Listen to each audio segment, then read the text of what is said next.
In addition to family influences, there are so many reasons students are compelled to leave school before graduation. One key factor is social anxiety, feelings of alienation.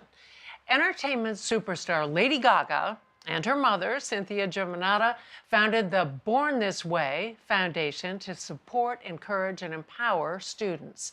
Next up, Hari Srinivasan opens the door to a revealing conversation about some of these emotional factors influencing the dropout rates.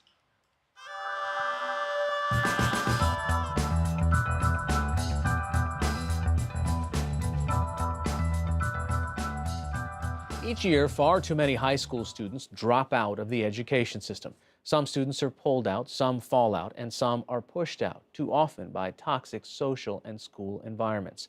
I'm Hari Srinivasan. Our next guests are Dr. Robin Stern, Associate Director of the Center for Emotional Intelligence at Yale University, and Cynthia Germanotta, who, along with her talented daughter Lady Gaga, founded the Born This Way Foundation to provide support for young people and encourage a kinder, braver world. So thank you both for joining us today to discuss this collaboration on the Emotion Revolution Initiative. So first, Cynthia, I want to ask, as a mom, why is the Born This Way Foundation important to you? Oh, the Born This Way Foundation is vitally important, not only to myself and my daughter, but to young people all over the world. Growing up, my daughter had a very difficult time. Everything from, she was often humiliated or excluded by her peers. And this led to a lot of self-doubt, eventually anxiety and depression. And over the years, she's talked about this during her concerts. And as a mom, that used to worry me. But what I came to realize is that by sharing her story, she was actually healing. And the young people that were listening were healing because they were realizing that they weren't alone.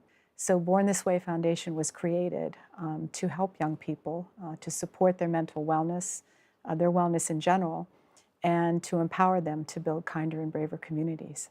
Robin, you're on the forefront of studying social and emotional learning, so SEL. Kind of explain that and what emotional learning is. The goal of social and emotional learning is to help you deal with your feelings wisely and effectively so that you can feel a sense of well-being in your life. People get anxious. Right. And they're not going to stop getting anxious over time.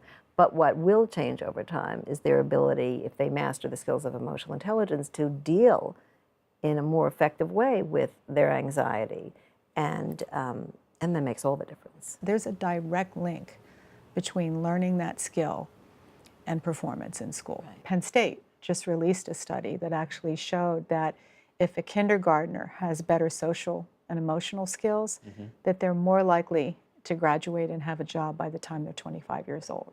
Robin, what is the idea of the Emotion Revolution Initiative? You have a phrase called the best self. Explain that. Our high school program, which we're now piloting in several places around the country, really is anchored in asking students to bring their own thinking into what's going to happen for them in high school. So we're asking them to build a vision of where they want to be when they conclude high school, and to develop the goals that they personally want to work towards. And then using the skills of emotional intelligence and using their best self, they can then begin to think about, well, what are they going to do when they're derailed from pursuing their goals? What are they going to do when they're tempted to stay up all night and not study for an exam, but actually their goal is to be an honor student or to be a better student?